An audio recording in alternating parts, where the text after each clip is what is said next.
जो आज्ञेचा हेव तंतू अमूर्तची परी मूर्तू कारुण्याचा.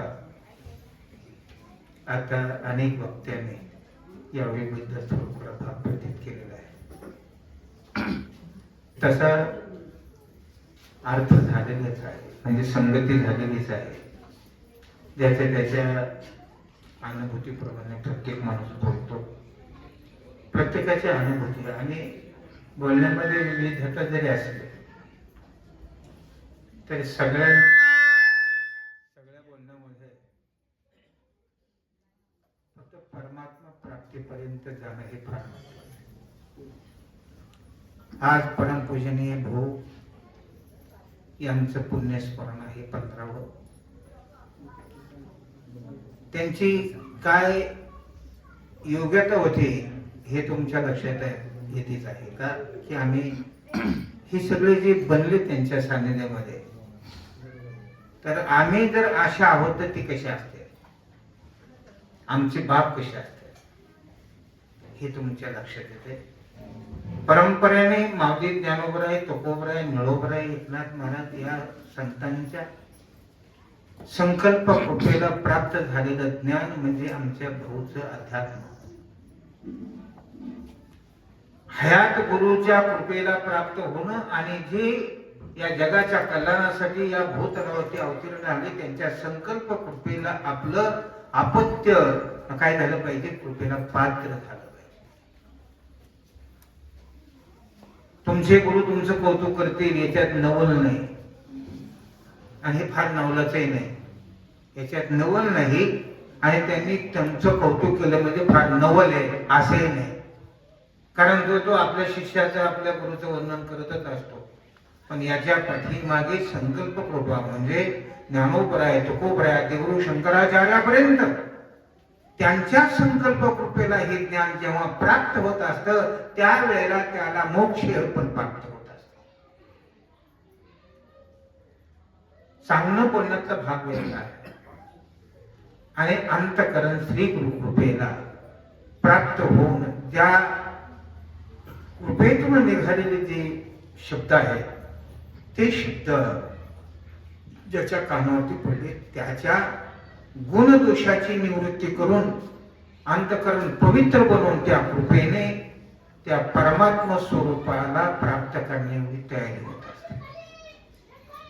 तेव्हा आपण सर्व प्रयत्न करणार आहोत. आपण म्हणजे परमार्थिकच नाही, प्रत्येक जन्माला आलेला जीव प्रयत्न करतोय आणि तोही परमस्वरूपाच्या प्राप्तीचा प्रयत्न आहे.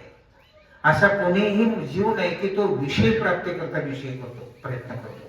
एकही जीव नाही असा की तो विषयाच्या प्राप्ती करता जीव तळमळतोय. म्हणून त्याचं कारण असं आहे, जो विषया प्राप्त झालेला आहे त्या विषयामध्ये तो अतृप्त आहे.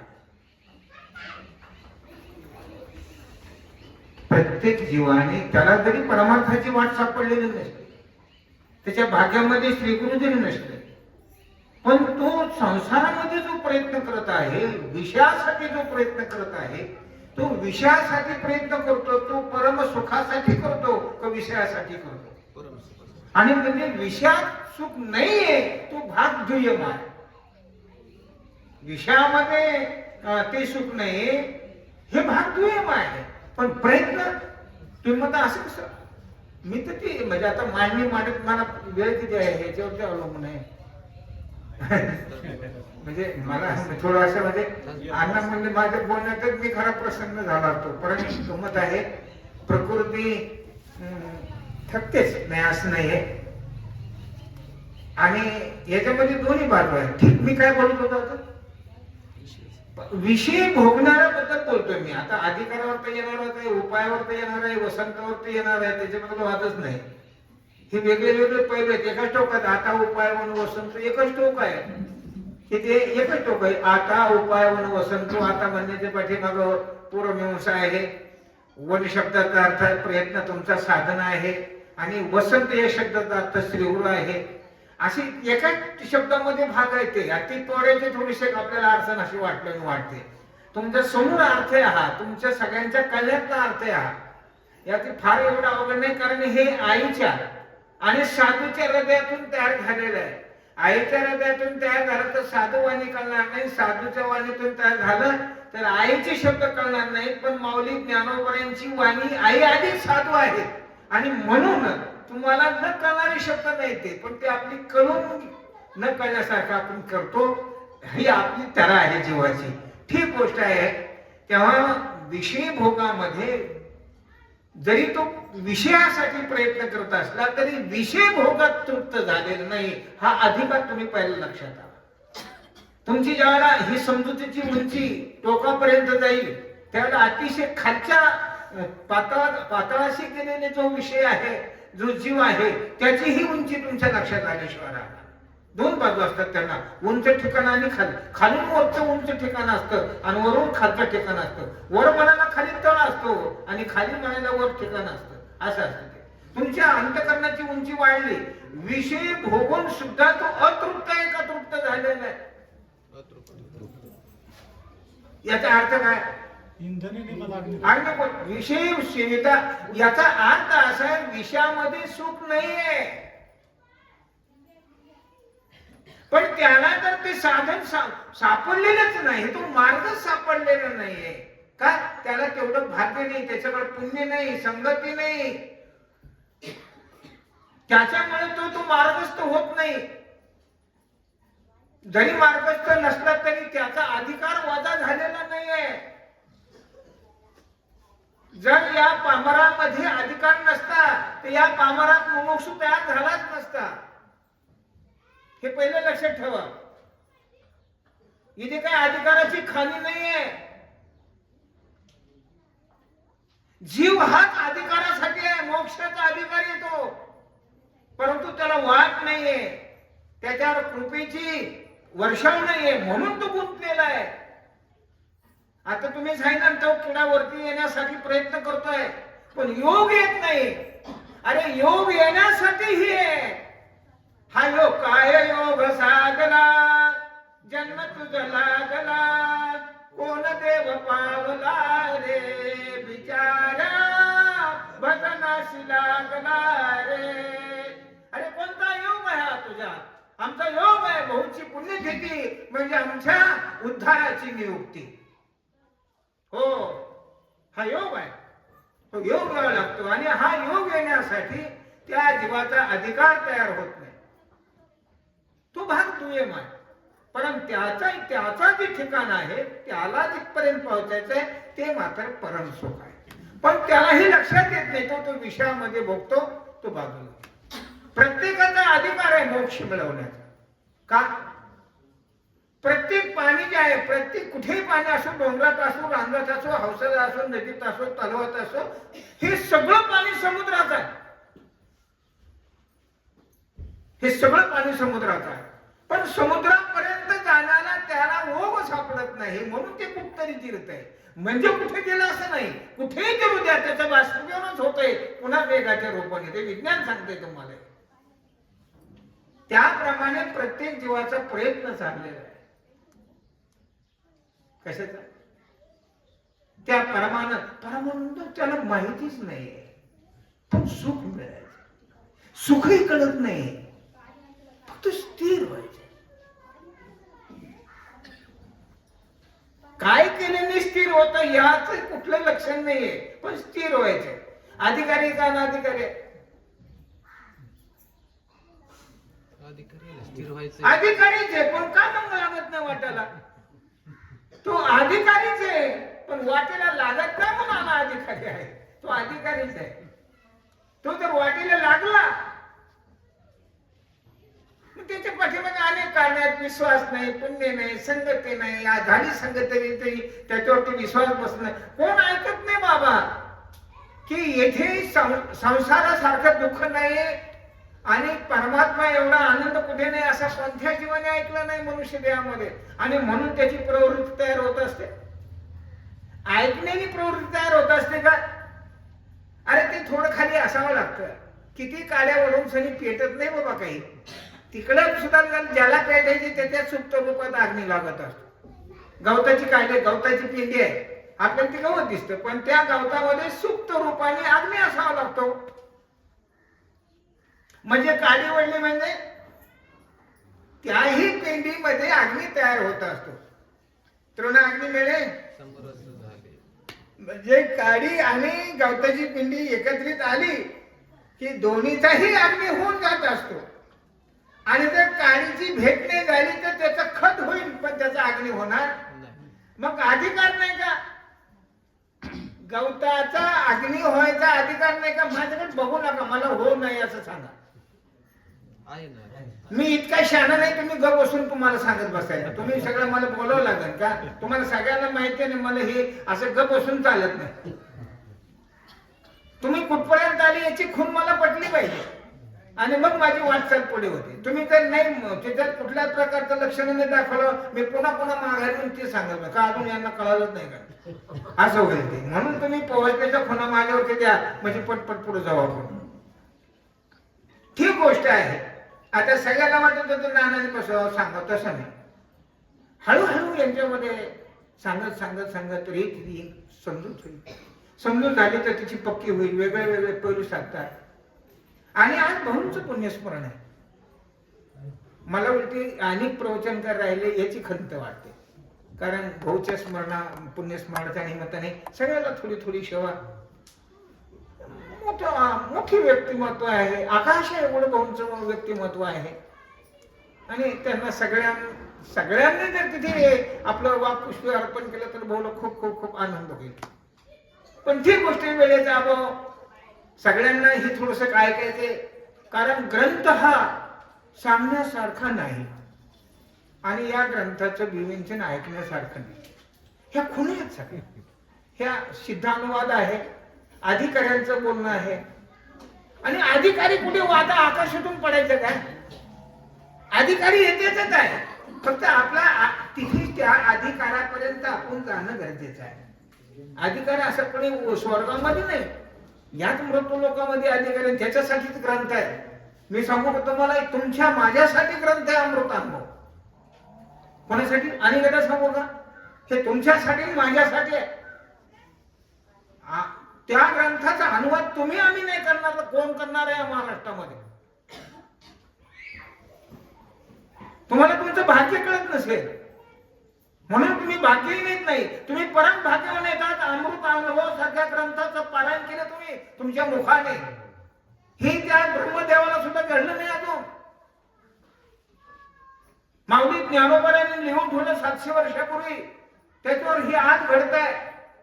सेपरेट एकाचं पारण किती बी होईल, पण असं एका ठिकाणी एका साधूच्या समाधी समोर, माऊली ज्ञानोबांच्या समोर, त्यांच्या त्या सभा मंडपामध्ये बसून आपण 120 लोक, मी शेवटी ज्यावेळेला चक्कर मारली तर माझा संकल्प 110 होता, तर 120 वाचक बसले. मला खूप आनंद झाला. 120 वाचक एका स्वरामध्ये तुम्ही पारायण केलं, याच्यावर अधिकार कोणाचा आता सांगा मला? आणि म्हणून तुम्ही दुसऱ्या त्या गळ्यामध्ये हा हार गुंतवता. अरे त्यांनी खाली मान घातलेली, त्याच्या गळ्यात हार पडत असती. त्यांनी मान वर केली, त्याच्या गळ्यात हार पडत. हे तुमचा अधिकार आहे. तुम्ही आमचा हा अधिकार नाही म्हणताना ती तुमची खाली असलेली मानच तुमच्या या मोक्षरूपी वरमालेचा अधिकारी आहे.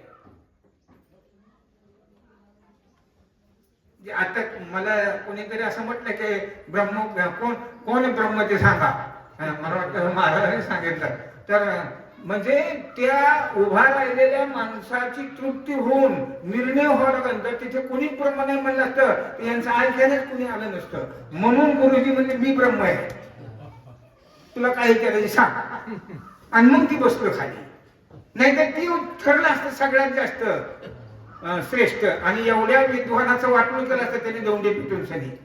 ते काय मी ब्रह्म म्हणून उठलेले नाहीत, आणि ते ब्रह्मच होते.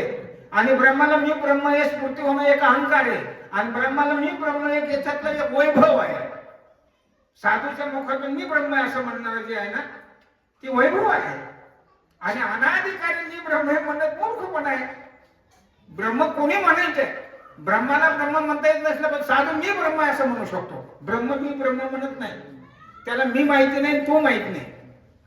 पण साधूला मात्र ब्रह्म ही तरुण तळवटी जाय साधू किती खाली करत. म्हणजे याचा अर्थ असा आहे, तोच साधू या ब्रह्माला ब्रह्म करू शकतो. आणि त्या साधूची जर कृपा झाली नाही म्हणजे दृष्टी फिरली नाही तर ते ब्रह्म तृणातळी जाय उदासीने. त्याला लोह लोष्टादी संगती प्राप्त होत असते. याचं कारण काय? याचं एकमेव कारण आहे त्या संत कृपेला हे अंतकरण तयार न झाल्यामुळे लोह पाषाणाधिकापर्यंत जायची वेळ. आणि म्हणून प्रत्येक या वस्तूचा अधिकारी आहे बरं. पण त्याला संगतीची गरज आहे. अधिकारी गवत अधिकारी प्रत्येक लाकूड अग्नी आहे, इंधनाची अग्नी होय, परंतु त्याला अग्नीची संगती व्हावी लागते. त्याला घराची संगती लागली तर दरवाजा होईल का अग्नी होईल? त्याला आता हे सिंहासन आहे, या सिंहासनाची संगती वैभव वाढलं त्याचं, पण याच्यात अग्नी कधी प्रगट होणार? आता अग्नी होऊ नये म्हणून आपण जपणार आहेत का अग्नी व्हायसाठी प्रयत्न करणार आहेत?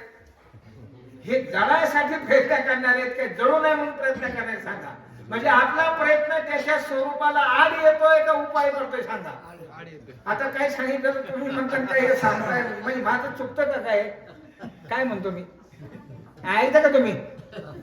अरे तिकडे ऐकता नाही मग म्हणजे काय मला सांगायचं? हे ती सिंहासन आहे आणि याला जी किंमत आलेली आहे ती सिंहासन झाली. मग याला कोण पुसतं? या लाकडाला, इंधनाला कोण पुसतं? या अग्नीला कोण पुसतं? या अग्नीवर बसते का कोणी? याचा अग्नी करून तुम्हाला दाखवू का सिंहासन ठेवून अग्नी दाखवू? बोला ना. मी काय म्हणतो तुम्हाला?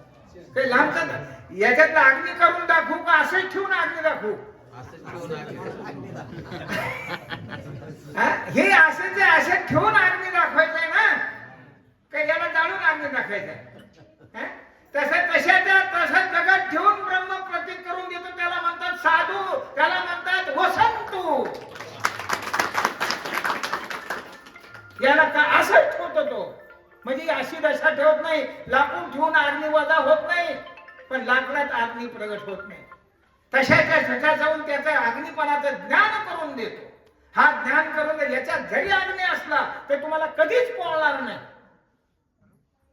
या लाकडात जरी अग्नी असला तरी कधीच पोळणार नाही तो. पण हे जर एखाद्या शहाण्या माणसाने सांगितलं याच्यामध्ये अग्नी आहे तर तुम्ही इथं उदबत्ती सुद्धा लावायची नाही. कारण उदबत्ती लावून जर आपण झोपलो आणि जर आसनाला लागली तर, सिंहासनाला उदबत्ती चिकटली तर सिंहासन जळून जाईल का अग्नी होईल? अग्नी होत झालेलं बरं आहे का नाही बरं? सांगा. अग्नी कळून घ्यायचा आहे का अग्नी व्हायचं? सांगा. बोला ना. अग्नी कळून घ्यायचं का लागायचं आहे? तसं तो अरे त्याप्रमाणे तुम्हाला ब्रह्म कळूनच घ्यायचं असतंय. तुम्हाला समजत का नाही? तुम्ही जे ब्रह्म झाले त्याला त्याचा काय उपयोग आहे? उरलेल्या आयुष्यात आनंद नाही त्याला. आवडल्याचे नाही, शिल्लक नाही, काहीच नाही त्याला काही. त्याला त्याच्यात काय आयुष्य आनंद आहे? तुम्हाला आनंद देण्यासाठी त्या मुक्तीचा, त्या असणाऱ्या ब्रह्मस्वरूपाचा या उपाधीमध्ये उपभोग घेण्यासाठी तू असणारा वसंत आहे. कशामध्ये? या देहादिकाच्या उपाधीमध्ये तुम्हाला ब्रह्मानंद भोगायचा आहे. तुम्ही आम्ही काय भोगत नाही काय? आम्ही भोगतोच ना आनंद. पण आनंद परत दुसरीकडून तयार होऊन तुम्ही भोगताय का स्वतःचा भोगताय? सुरते बिन आनंद भोगतो. मग मी काल म्हणतो अरे तोंड आणि गाल असा समूह करून तुम्ही आनंद भोगताय. तुमच्या निवड तोंडाला आनंद भोगता येणार नाही, निवड गालाला आनंद भोगता येणार नाही. गाल आणि तोंड एकत्रित होतं. लेकराचा गाल आणि आईचं तोंड एकत्रित आलं तर प्रेम तयार होत असतं. गालात प्रेम नाही, तोंडात प्रेम नाही. आनंद भोगण्यासाठी गाल लागतो. त्याप्रमाणे तुम्हाला तुमचा आनंद भोगण्यासाठी त्या आनंदाचं यथार्थ ज्ञान लागतं. आणि त्या ज्ञानासाठी जो प्रयत्न करतो तो खरा उपाय आहे. जग सगळंच उपाय करतोय मोक्षाकरता.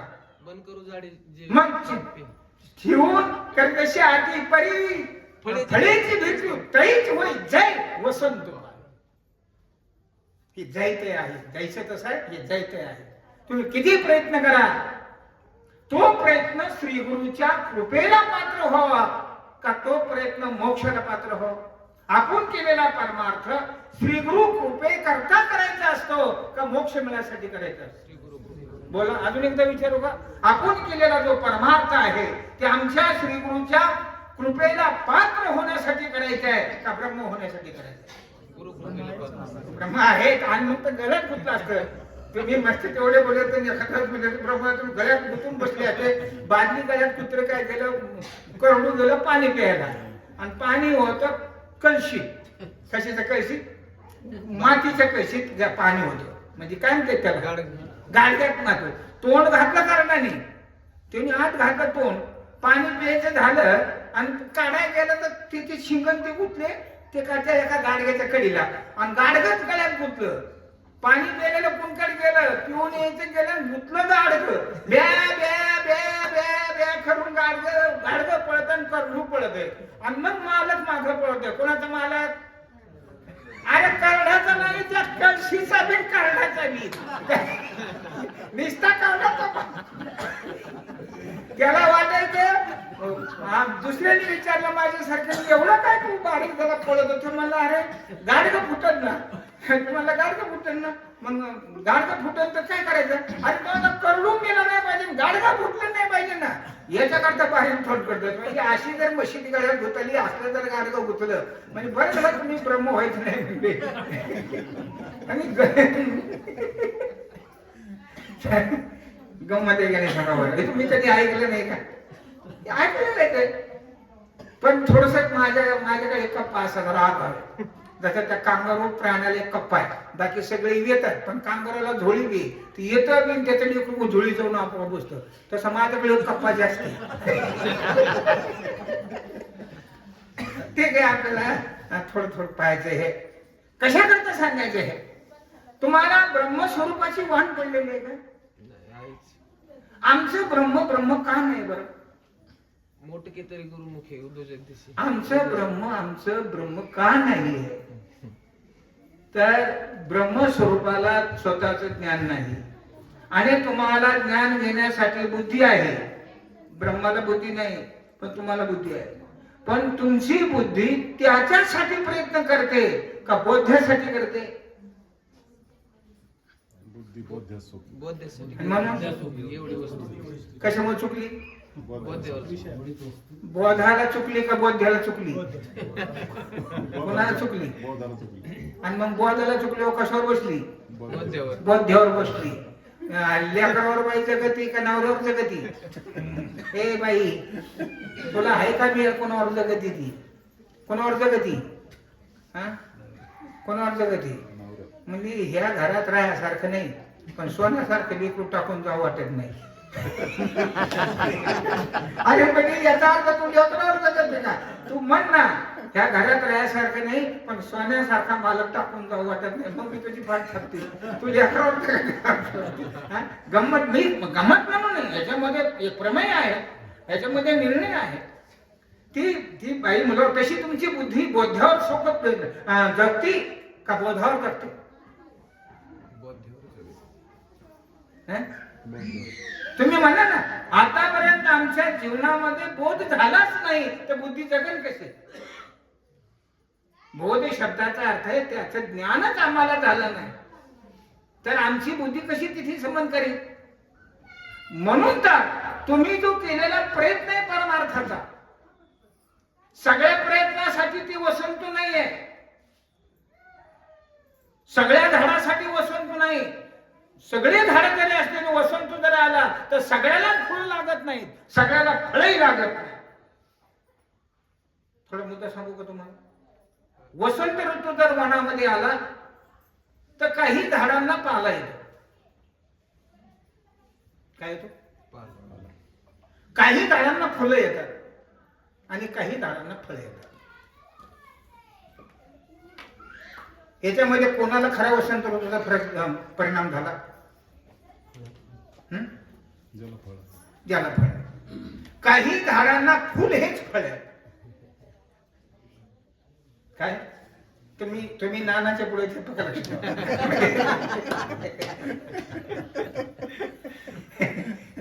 म्हणजे याचा अर्थ मी अंकाराने बोलत नाही, कारण तुमचं तिकडून उत्तर आलं की त्याला मला लगेच पाहिली फुटते दुसरी.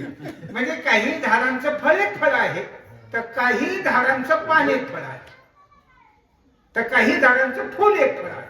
फुलाच्या पलीकडे फळ येत नाही, काही झाडांना पानाच्या पलीकडे फुल येतच नाही, पण वसंत ऋतूमुळे त्याला पाणी फुटते. कशामुळे? मग त्याचा उपयोग झाला नाही का? ज्या वेळेला फुले नाही, ज्या वेळेला फले नाही, त्याला पान फुटलं, हे फल नाही का?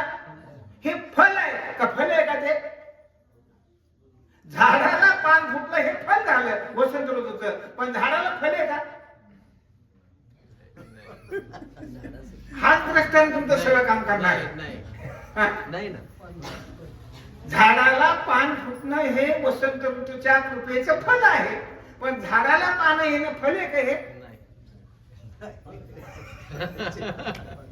काय काय म्हणतो मी? हा?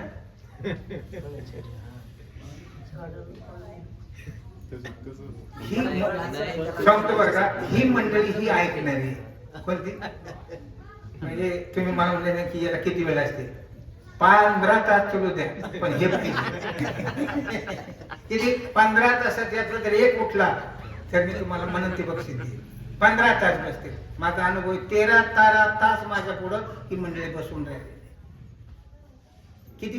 13, 11, 10 तासापर्यंत. बरोबर आहे का? याचं कारण असं आहे, ही याला भुकीलेली आहे, यांना भूक लागली या शब्दाचा अर्थ असा आहे तृप्ती करून भूक, त्याचं चव घेऊन भूक लागलेली आहे, भोकलेली भूक नाही ती.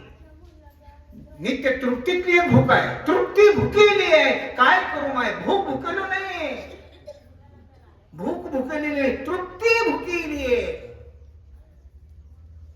काय काय करू माय? ज्याने तृप्ती झाली ती तृप्ती पुन्हा पुन्हा सेवनासाठी तयार झालेली. अशा पद्धतीतली ही सगळी मंडळी जिज्ञासू मंडळी आहे. मी या 3 पैलू टाकले, एकाला पान आलेले, एकाला फूल आलेले, एकाला फळ आलेले, आणि ही तिन्ही वसंत ऋतूमुळे आलेले. पण त्यातलं खरं फळ कुणाला आहे?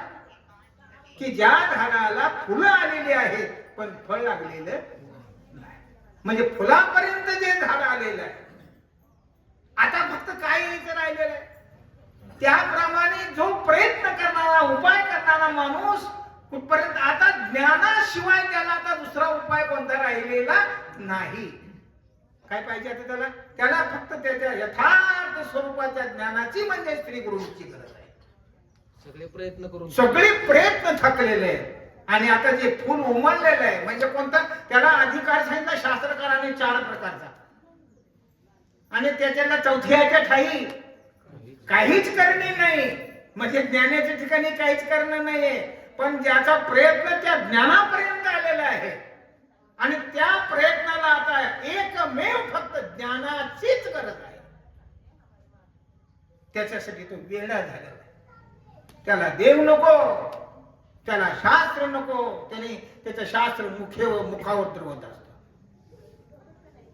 लक्षण केलं ना, सुरते ब्रह्मनिष्ठ आणि ती अशी लक्षण हे कमवत आलेलं आहे.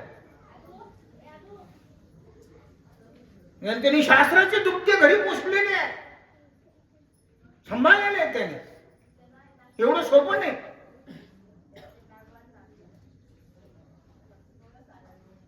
सगळे उपाय केलेले आहेत, सगळ्या साधना केलेल्या आहेत, आणि त्या साधना तुकोबऱ्या म्हणतात, नाना निळोबऱ्या म्हणतात, नाना साधनांच्या केल्या खटपट झाली का? ज्ञान नाही. मग साधना करायची नाही का? साधना करून खऱ्या ज्ञानाचे तुला जेव्हा ओढ निर्माण होत असते तिथे मुमुक्षुत्व असतं. तिथं कोण आहे? तो मुमुक्षु आहे. तू केवळ एका त्या ब्रह्मज्ञानासाठी वेडा झालेला.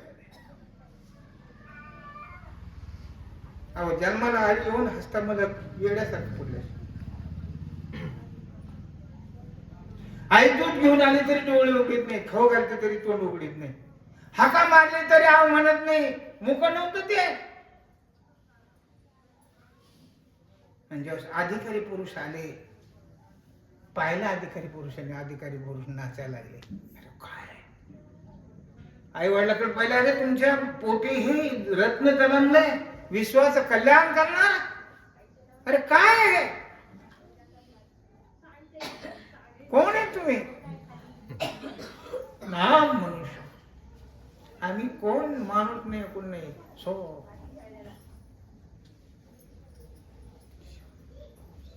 कसं पडले बघा ना, फक्त ओळखणाऱ्यासाठी. ते असलेलेच आहे म्हणणारा कोण आहे? त्याला कोण आलेलं आहे? असं किती दिवस पडल्यावर त्याचं खरं स्वरूप प्रकट होणार आहे. त्याप्रमाणे अधिकारावर जो आलेला आहे, तो उपाय करीत आलेला. हा उपाय त्यांना साधनं नाहीत, अनेक साधनं. उपासनात केली, सोमवारात धरले, मंगळवारात धरले, बुधवारात धरले, नामकच केला, तन्मक केला. हे सगळे करून तो आलेला आहे. त्यांनी सगळे तीर्थ केलेले आहे, सगळे क्षेत्र केलेले आहे, सर्व शास्त्राची उपासना केलेली आहे. नोहेने अनेक साधूच्या दारात फिरून आले.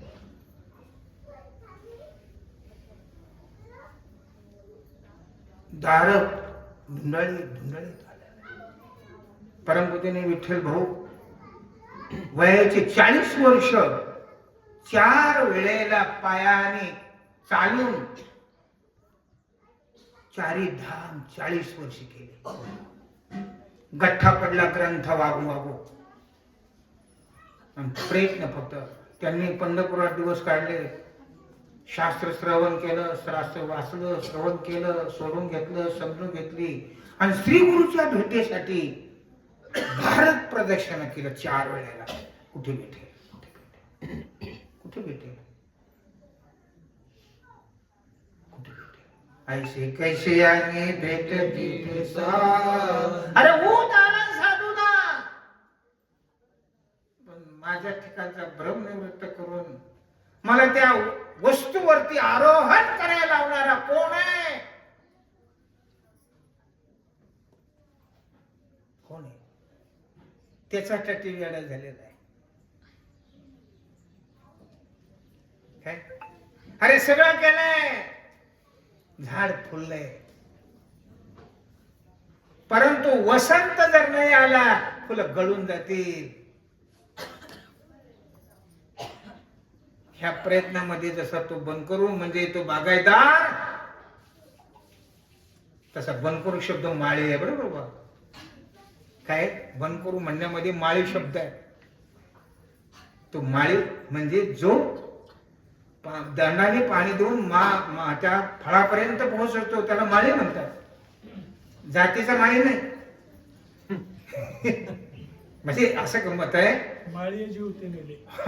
ते निवांतच गेले. मग कोणी नेते पाणी? पाटकरीच तर तो माळी नाही का? मग पाटकरी त्यांनी तलावातलं पाणी काढलं. पण असं ते तुम्ही जातीवर का करणार परमत काय बघतो खरा. मला हे सांगायचा मुद्दा असा आहे की सगळे उपाय केले. परमपूजनीय बलभीम महाराज माझे आजी पंजे गुरु ग्रंथाच्या थाप्या लागल्या. गळा गळून जाईन एवढ्या मागा होत्या. गळा गळून जाईन एवढ्या मागा. घरात दुसरी वस्तूच नाही ग्रंथाशिवाय. एवढे ग्रंथ भांडार, एवढं अध्ययन केलं. महाराष्ट्रात एकही साधू फुला नाही त्याची गाठ घेतली नाही. काय? एकही साधू ठेवला नाही की गाठ घेतली नाही.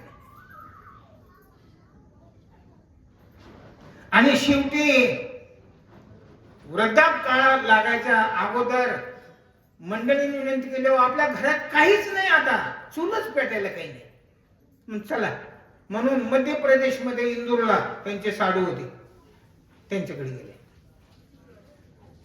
आणि तिथे गेल्यानंतर ती सगळी मंडळी कीर्तनाला जाणारी. तिथे सप्ताह चाललेला होता. काय होतं? सप्ताह चाललेला होता.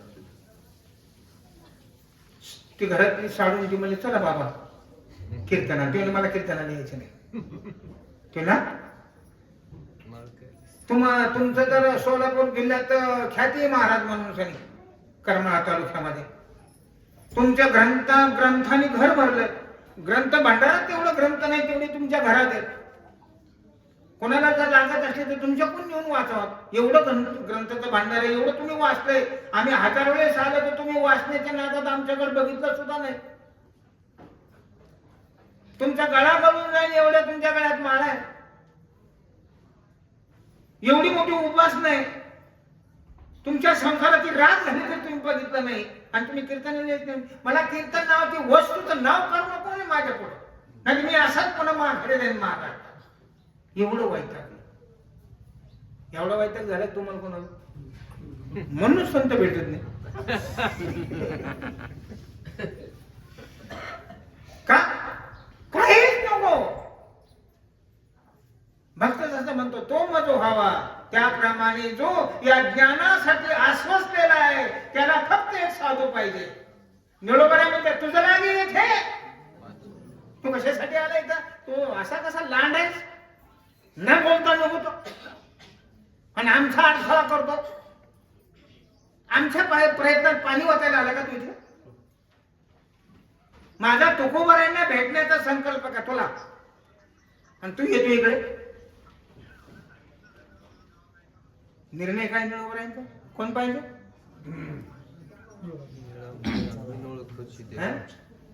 तुकोबऱ्या पाहिजेत का देव पाहिजे? कोण पाहिजे? कोणीच नाही. ज्याला देव सुद्धा नकोय त्याला म्हणतात उपाय. आपले उपाय काय? निळामणी नोळखीचे देवा तू काय याचा धावा कर. मग आम्हाला देव आम्हाला देवाची गरज नाही. तुला कोण बोललो होतं? पारखिले वाचून आलंस का? तुला आम्ही बोलू का? आमची ओढ कुणाकडे, आमचं अनुष्ठान कशासाठी, आणि तू आला मधीच? म्हणजे देव सुद्धा ज्याला नको आहे असा कोण आहे उपाय? असा कोणाचा उपाय? देवही नको. अरे त्याला देव नको तो पैशासाठी गुंतणार आहे का? आणि बलबीर महाराज म्हणजे मला यायचं नाही. ते पण आमच्या घरात आता तुम्हाला एकट्यात घेऊन कसं काय जावं? ते मग आपला दारात झोपतो. तुमच्या घरात संपत्ती आहे तिथे, तुम्हाला आमचं दाखवतात. तसं नाही जमायचं म्हणजे तुम्ही चला ना. असं कसं काय? हो चांगलं कीर्तन चला. ते म्हणजे मी येईन, पण तिथे जर मी कीर्तन तर मी कीर्तनात झोपन हातरून टाकून. माझ्या हातला तर बांधलाय सगळंच घ्या. एक नास्तिक माणूस कीर्तनात झोपतो आणि एक अधिकारी कीर्तनात झोपत असतो. मग कीर्तन करायला डोकं पाहिजे. अधिकारी झोपून द्यायचाय का नास्तिक झोपून द्यायचंय? काय वक्ताला हे कळायला पाहिजे. काय हे कोणासाठी हे म्हणून. जर वक्त्याच्या समोर अधिकारी जर उठला तर त्या वक्त्याच्या लक्षात आला पाहिजे अधिकारी उठून चालला, त्याचा अर्थ त्याच्या लागे आपलं नाही. बलवीर महाराज म्हणले मग ते म्हणले मग मी एका कडीला बसलो. तेव्हा ती म्हणले हो महाराजांचा आमचा संबंध आहे जवळचे महाराज, नेहमी आम्ही त्यांच्याकडे जातो, ते आमच्याकडे येतात, आणि तुम्ही असं काय करता? तुम्ही चला तर खरं एकदा. ते म्हणले अख्खा महाराष्ट्रात मी सगळं एकही साधू ठेवला नाही, एकही ग्रंथ ठेवला नाही, पण जसा पाहिजे तसा साधू मला भेटला नाही. आणि अंथरूण खूप दूरवरती टाकलं. कीर्तनाला प्रारंभ झाला, कीर्तनाला सुरुवात झाली आणि बलवीर महाराजाच्या डोळ्यातून धारा सुरू झाल्या. सच्चा आहे याला म्हणते साधू. आयुष्यभर केलेला प्रयत्न, केलेला उपाय लक्षात आलं. अधिकारी कीर्तन सुटलं, सगळे लोक दर्शनाला गेले, तेच तिथे स्थिर झाले. आणि मग लक्ष्मण महाराज म्हणले अरे ये ना आता कवर बसतो? अरे तुझीच वाट पाहतोय मी. काय म्हणतोय? कोण म्हणतोय? आणि मग लोटांगण घातलं, पायापर्यंत लोटांगण घातलं, पायावरती डोळ्याच्या पाण्याने अभिषेक केला. आणि लक्ष्मण महाराजांनी असं बसून मोठा मोठा मका बोलले बलभीमा अरे तुझ्यासाठी मी कीर्तन करीत हिंडलो, माझं संपलं कीर्तन करायचं, फक्त तुझ्यासाठी हिंडलो. आणि बलभीर महाराज म्हणले मी तुमच्यासाठी इथपर्यंत हिंडत होतो. हे आहे उपाय आणि हा आहे वसन. ज्याला काही नको, देव नको, काही फक्त तो साधू कधी भेटेल असा ज्याच्या त्याच्या पायाला लागतो. सांगा ना भेटेल का साधू? साधू भेटेल का? माझ्या कृपा होईल का? मला त्या स्वरूपाचं ज्ञान होईल का? सांगा ना. सांगा ना. सांगा ना. वेळ लागलेला असं ज्याला वेळ लागलेला आहे, ते वेळ जे उपाय आहे त्या वेळाला जे प्राप्त होत असतं, त्या वेळाची जी तृप्ती होत असते, तो वसंत आहे.